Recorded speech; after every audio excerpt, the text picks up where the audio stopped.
তুমি বললে যাস নে খোকা উড়ে, আমি বলি দেখো না চুপ করে। প্রতি সন্ধ্যাবেলা আমার বুকের মধ্যে হাওয়া ঘুরে ওঠে, হৃদয়কে অবহেলা করে রক্ত।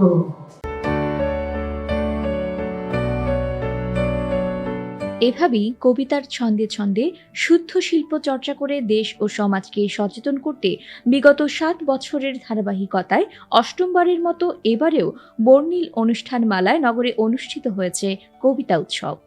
গত ২২ ডিসেম্বর শুক্রবার সকালে জেলা শিল্পকলা একাডেমিতে বাচিক শিল্পচর্চা কেন্দ্র তারুণ্যের উচ্ছ্বাসের আয়োজনে দিনব্যাপী উৎসবের উদ্বোধন করেন ২১শে পদকপ্রাপ্ত গুণীজন দৈনিক আজাদীর সম্পাদক এম.এ. মালিক। কবিতা হচ্ছে সাহিত্যের সবচেয়ে আমরা যদি বলি যে ক্লাসিক বা সবচেয়ে কৃতিমান দিক, সেটি হচ্ছে কবিতা।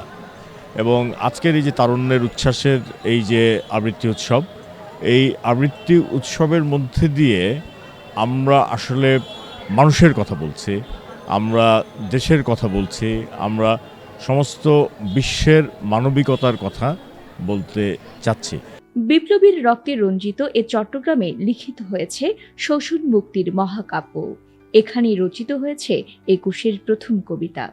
তারই ধারাবাহিকতায় বন্দরনগরের বাঁকে বাঁকে জমা আছে কবিতার প্রবহমানতা। আর এই কবিতার উৎসব তারই সাক্ষী। আমরা কবিতার মাধ্যমে সবসময় চাই সকল কিছু সুন্দর হয়ে উঠুক, মঙ্গলময় হয়ে উঠুক, শান্তি বজায় থাকুক।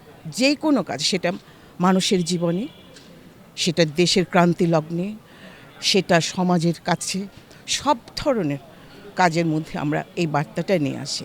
আমাদের আমরা কবিতায় এই কথাগুলোই জাগাতে চাইছো, মানুষের মধ্যে ভ্রাতৃত্ববোধ, সম্প্রীতি, আপনার আর আমার মধ্যে যেন মানুষে মানুষের সম্পর্ক ঘটে, দেশে দেশে সম্পর্ক ঘটে, দেশের মানুষের সাথে সম্পর্ক গড়ে ওঠে। সকালের আয়োজনে শিশুদের অংশগ্রহণে ছিল শিশু প্রহর।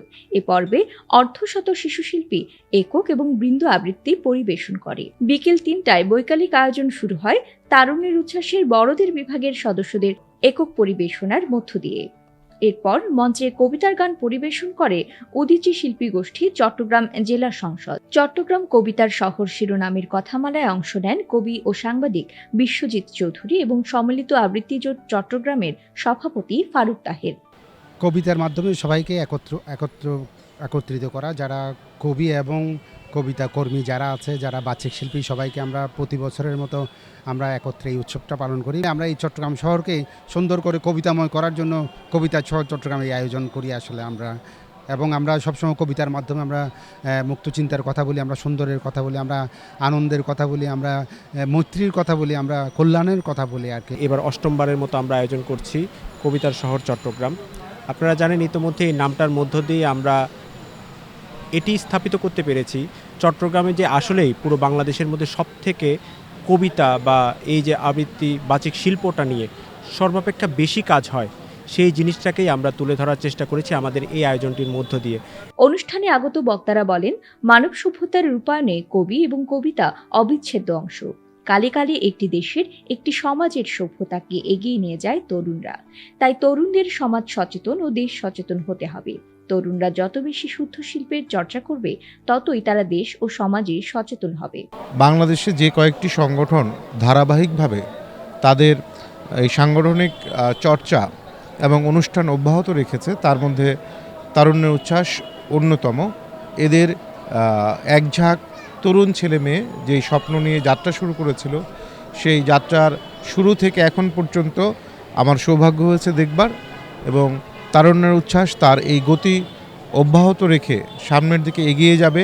তারুণ্যের উচ্ছ্বাসের দিনব্যাপী এই আয়োজনে কবিতা আবৃত্তি থেকে শুরু করে নানা আয়োজনে অংশ নেয় চট্টগ্রামের বিভিন্ন আবৃত্তি সংগঠন থেকে শুরু করে দেশের বিভিন্ন প্রান্ত থেকে আমন্ত্রিত শিল্পীরা।